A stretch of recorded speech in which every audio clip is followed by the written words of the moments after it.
राजधानी जयपुर में इन दिनों हेरिटेज नगर निगम की मेयर और एडिशनल कमिश्नर का जो मामला है बहुत गरमाया हुआ है। मैं आपको बता दूं कि 1.5 साल पहले भी कमिश्नर और मेयर के खिलाफ़ भी काफ़ी बीच में हंगामा हुआ था। तो उस समय तमाम कर्मचारी नेताओं के जो यूनियन के जो संघ हैं, संगठन हैं, वो कमिश्नर के पक्ष में उतरे थे। लेकिन यहाँ देखने को मिल रहा है कि कमिश्नर के पक्ष में कोई भी नहीं उतरा। राकेश मीणा नगर निगम कर्मचारी नेता हैं। क्या कारण है राकेश कि पहले तो आपके जो संगठन कमिश्नर के पक्ष में उतरे थे और वीडियो भी नहीं आया था सामने, लेकिन यहाँ पे बहुत सारी चीज़ें सामने आ रही हैं और आप साइलेंट मोड में जो निगम कर्मचारी जो संगठन है ये साइलेंट क्यों हैं? देखिए सर, बिल्कुल आपकी बात सही है। यहाँ ग्रेटर में जो हमारे मेयर साहिबा और कमिश्नर साहब के बीच में जो विवाद हुआ था उसमें हमारे कर्मचारी यूनियन के जो अध्यक्ष थे, trade union, Sapa union, garage union, fire union, वो सभी हमारे कमिश्नर साहब के पक्ष में उतरे थे। हालांकि खैर हम तो उसमें शामिल नहीं थे, हमें उस घटनाक्रम का बाद में पता लगा था और बिल्कुल उसका कोई फ़ोटो या वीडियो हमारे सामने तो नहीं आया था भाई क्या घटनाक्रम अंदर हुआ है। लेकिन जो हेरिटेज वाला जो हम लोग देख रहे हैं, मेयर साहिबा और हमारे एडिशनल कमिश्नर साहब के बीच में जो विवाद हुआ है उसका वीडियो वगैरह न्यूज़ चैनल के माध्यम से भी हम लोगों ने देखा है। तो बिल्कुल एक निंदनीय घटना है और हमारे कर्मचारी संगठन अगर यहाँ उतर सकते हैं तो इनको वहाँ भी उतरना चाहिए। और अगर इस तरीके से अगर कर्मचारी संगठन अगर यहाँ तो एक अपने हितों की, अधिकारियों के हितों की बात कर रहे हैं, हम तो साथ रहे हैं इनके हमेशा, अब इनको वहाँ भी इस प्रकार से उतरना चाहिए था। अब ये भेदभाव, ये इनकी क्या रीति नीति है, तो यही बताइए। बाकी ये बहुत गलत है और कमिश्नर साहब के जो साथ हुआ है वो भी गलत है, लेकिन इन सभी लोगों को उसके पक्ष में उतरना चाहिए था। मैं मानता हूँ अगर यहाँ उतरे हैं तो निश्चित रूप से, नहीं फिर अन्यथा यहाँ भी नहीं उतरना चाहिए था, या भविष्य में फिर किसी भी अधिकारी के पक्ष में नहीं उतरना चाहिए। या तो उतर गए तो उतरना चाहिए था और अगर नहीं उतरे तो भविष्य में कभी पक्ष में नहीं उतरना चाहिए, ऐसा इनका कहना है। अच्छा, एक सवाल और है मेरा कि अभी नंदकिशोर डंडोरिया के खिलाफ़ काफ़ी जो श्रमिक सफाई कर्मचारी यूनियन के जो अध्यक्ष हैं नंदकिशोर डंडोरिया, वो काफ़ी विवादों में हैं। पहले अरुण पवार का मामला था, 24 लाख रुपए नौकरी के नाम पर डंडोरिया के ऊपर आरोप था। उसने विषाक्त पदार्थ खाया, अस्पताल में भर्ती हुआ।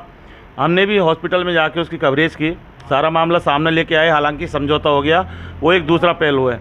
अभी 3 दिन पहले जॉनी बेनीवाल निगम एसआई, उसका भी मामला है कि 4 लाख रुपए उसने डंडोरिया ने नौकरी के नाम पर किसी 4 आदमियों से 1-1 लाख रुपए उसके मार्फत लिए थे। 2 लाख रुपए पहले भी 2 साल पहले का एक आरोप है जिसकी ऑडियो क्लिप भी हुई थी, जिसके एसआई बनाने के फर्जी कागजात दिए थे। मामला ये है कि इतनी सारी घटनाएं हो रही हैं, आप भी एक निगम कर्मचारी नेता हो, तो आखिर इस पूरे मसले पर आप क्यों नहीं बोलते कुछ भी? आपका ना तो कोई बयान आया, हमने भी आपसे काफ़ी कोशिश की बात करने की, लेकिन आप हमारे भी सामने नहीं आए। क्यों नहीं बोलना चाहते, जबकि वो भी एक सफाई कर्मचारी यूनियन के अध्यक्ष हैं डंडोरिया, और आप भी निगम कर्मचारी नेता हैं, जबकि नौकरी के नाम पर लोगों को ठगा जा रहा है, लूटा जा रहा है। और लोगों की हालत ये है कि उसने तो अस्पताल में जाके जहर खा के अस्पताल में भर्ती हो गया था और इसने 15 दिन में आत्महत्या करने की चेतावनी दी है और लेटर्स भी इसने सारी जगह दिए हैं। क्या कहना है आपका? देखिए, इन सभी विषय को और इन सभी जो न्यूज़ चैनल के माध्यम से हमें पता लगता है, पीड़ा तो हमें भी बहुत है कि किसी परिवार के साथ या किसी बेरोजगारों के साथ इस प्रकार का कुठाराघात हो रहा है और लोग दर-दर की ठोकरें खा रहे हैं। उनको कोई न्याय देने वाला नहीं है, कोई उनकी पीड़ा को सुनने वाला नहीं है। वो अपनी व्यथा, अपनी बात, अपना दुख अगर बताए तो किसको बताए। लेकिन देखिए, ये राजधानी है, चुनाव पास में है, सरकार की सारी जो जज एजेंसियां है वो सारी यहाँ हैं, चाहे वो एसीबी हो, एसओजी हो, पुलिस व्यवस्था हो, कानून व्यवस्था हो, सारे जो मंत्री, सारे सब यहाँ व्यवस्था है। तो ये मैं मानता हूँ बिल्कुल, लेकिन जो पीड़ित लोग हैं उनको न्याय मिलना चाहिए। और अगर यूनियन अध्यक्ष के द्वारा इस प्रकार की जो मैं देख रहा हूँ बहुत ही निंदनीय है, उनको अपनी कार्यशैली, अगर यह आरोप सही है तो उनको अपनी कार्यशैली को सुधारना चाहिए। मैं नहीं कहूँगा ये आरोप उनके ऊपर सही है गलत है, ये तो वो बताए। बाकी इन आरोपों की उनको या तो जांच करानी चाहिए, या उनको अगर इस प्रकार के बार बार विवादों में, अभी कल परसों में भी देखा कि वो कह रहे थे अपने पद से इस्तीफा दूंगा, तो मैं कह रहा हूँ इस्तीफा देने से इनसे कुछ नहीं होगा। आपने को कर्मचारियों ने चुना है तो आप कर्मचारियों की उम्मीद पे खरे उतरो। आप कर्मचारियों की भावनाओं को, जो मांग है कर्मचारियों की, उन कामों को आप समय रहते पूरे करवाओ। और आपके ऊपर जो ये आरोप लग रहे हैं तो ये आरोप हमारे ऊपर या किसी और के ऊपर तो नहीं लग रहे। तो इन आरोपों में जो भी आपकी कार्यशैली है या ऐसा क्यों हो रहा है, तो इन चीज़ों को देखिए और सुधार करने की जरूरत है। इसके अलावा कर्मचारियों के आप काम करिए ना, इसके आरजीएचएस के आज हेरिटेज में आरजीएचएस योजना को चालू हुई है, जो मेडिक्लेम है उसको 2-2.5 साल हो गए, लेकिन हेरिटेज के कर्मचारियों को आज दिन तक आरजीएचएस के कार्ड चालू नहीं हुए। अभी मात्र 300 कुछ कर्मचारियों के हम लोगों ने वहाँ अपने वित्त आयोग वित्त भवन में जाके हम लोग चालू करवा के आए 10-5 कर्मचारी। ग्रेटर में हमने लगभग 80% से ज़्यादा कर्मचारियों का चालू करवा दिया, लाभ मिल रहा है। तो हेरिटेज में बहुत सारे ऐसे काम, वहाँ एरियर नहीं मिल रहा कर्मचारियों को, बहुत सारी ऐसी चीज़ें। परंतु चुनाव किन मुद्दों पर लड़ा गया था, किन मुद्दों पर चुनाव हुए थे, उन सबको सोच के और आज वो बाड़ी खेत को खाए तो वो वाली कहानी हो रही है। मेरा कहने का ये मतलब है कि एक तरफ जब आरोप लगते हैं तो नंदकिशोर डंडोरिया की तरफ से बयान आते हैं कि आरोप झूठे हैं और बदनाम किया जा रहा है और पैसे ऐंठने के लिए ये काम किया जा रहा है। लेकिन आपको नहीं लगता कि अगर आरोप झूठे हैं और लोग आरोप लगाए जा रहे हैं तो क्या नंदकिशोर डंडोरिया को खुद को आगे चलकर इसकी जांच नहीं करवानी चाहिए क्या? ये बताएं आप। बिल्कुल, अगर एक बार हो जाए तो चलता है, लेकिन बार बार अगर ऐसे घटनाक्रम दोहरा रहे हैं। जोनी जी का ये जो अभी आया, ये 1.5 साल पहले 2021 के लगभग भी आया था। उस टाइम भी साबी न्यूज़पेपरों में छपी थी। 2 लाख। हाँ, जो भी 2 लाख रुपये प्रमोशन के नाम पे न्यूज़पेपरों में, उसमें भी 1-2 हमारे अधिकारियों को, जो जगत प्रकाश जोन डीसी ममता नागर जी, उनका भी नाम आया था। तो वो आपस में बातचीत कर रहे थे, वो मीडिया के माध्यम से हमने पढ़ा।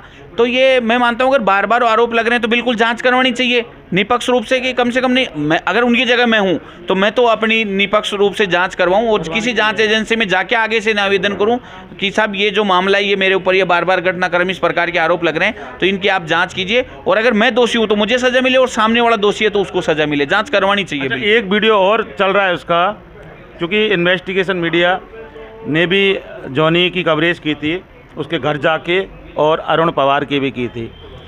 एक वीडियो 1 मिनट कुछ 40 सेकंड का ऐसा आ रहा है कि जॉनी के लिए बोला जा रहा है उसमें कि इसका काला मुंह करके बाहर लेके आओ और इसको उठा के लेके आओ और इसको थाने में लेके आओ, तो वो काफ़ी डरा हुआ है। तो क्या इस तरह की जो हरकतें डंडोरिया की तरफ से की जा रही हैं तो क्या ये उचित हैं? देखिए, बिल्कुल गलत है। नंदकिशोर जी कर्मचारी यूनियन के अध्यक्ष है और उनकी जवाबदेही बनती है कि अगर उनके ऊपर कोई किसी प्रकार के आरोप लग रहे हैं तो उनको खुद को आगे से डालकर अपनी किसी भी जांच एजेंसी के माध्यम से, जो सरकार की जो संबंधित, उससे संबंधित जांच एजेंसी, उससे जांच करवाए। और निष्पक्ष रूप से अगर वो गलत है तो सामने वाला अगर उनके ऊपर आरोप लगा रहे हैं तो ऑटोमेटिक उसको सजा मिलेगी, जो भी कानून के अनुसार सजा होगी वो उसको मिलेगी। लेकिन बार बार अगर आरोप से आप बच रहे हो, या पता नहीं, हम बिल्कुल मीडिया से देखते हैं 2 दिन बाद पता लगता है कि सब मामला ही गायब हो गया, तो ऐसा, हाँ, तो ये तो बिल्कुल गलत है। और मैं तो समझता हूँ इससे खैर हमें तो क्या है, लेकिन उनकी खुद की छवि खराब हो रही है और समाज के लोग उनको ठीक है एक अच्छी इज्जत देते हैं, तो उस इज्जत और उस छवि को वो सही खरे उतरे, मैं तो यही समझता हूँ। इसके अलावा जोनी के लिए जो आप कह रहे हो भाई काले मुंह की इस प्रकार से बातें हो रही है, तो अगर ऐसा कोई वीडियो है और ऐसी कोई बात है तो जोनी जी को भी उन लोगों के खिलाफ वो दर्ज करवाना चाहिए, क्योंकि इस लोकतांत्रिक व्यवस्था में अगर किसी के ऊपर आप इस प्रकार से वो करते हो तो बिल्कुल गलत है। तो ये सभी चीज़ें, ये बिल्कुल मैं इन सब की निंदा करता हूँ और निष्पक्ष रूप से जाँच होनी चाहिए जो भी घटनाक्रम है उसका, और जो दोषी है उसके खिलाफ कार्रवाई होनी चाहिए। बिल्कुल, देखो दोषी कोई भी हो, मैं हूँ, जोनी जी हो, नंदकिशोर जी या और भी कोई हो, डंडोरिया जी हो, कोई भी हो, दोषी है और सजा का प्रावधान सभी के लिए है। लेकिन जांच होनी चाहिए, उसके बाद में पता लगेगा कौन दोषी है कौन दोषी नहीं है। तो जांच से नहीं बचना चाहिए और जांच होनी चाहिए। अगर बार बार आरोप लग रहे हैं तो निश्चित रूप से करवानी चाहिए, मैं तो ये कहता हूँ। देखिए, जांच होनी चाहिए, दोषियों के खिलाफ कार्रवाई होनी चाहिए, दोषी कोई भी हो। और जिस तरह से हो रहा है ये वाकई बहुत गलत हो रहा है।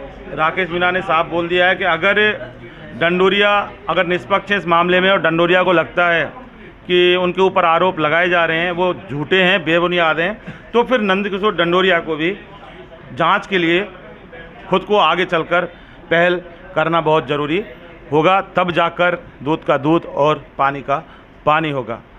मतीश पारिक के साथ इन्वेस्टिगेशन मीडिया के लिए मैं जितेंद्र शर्मा।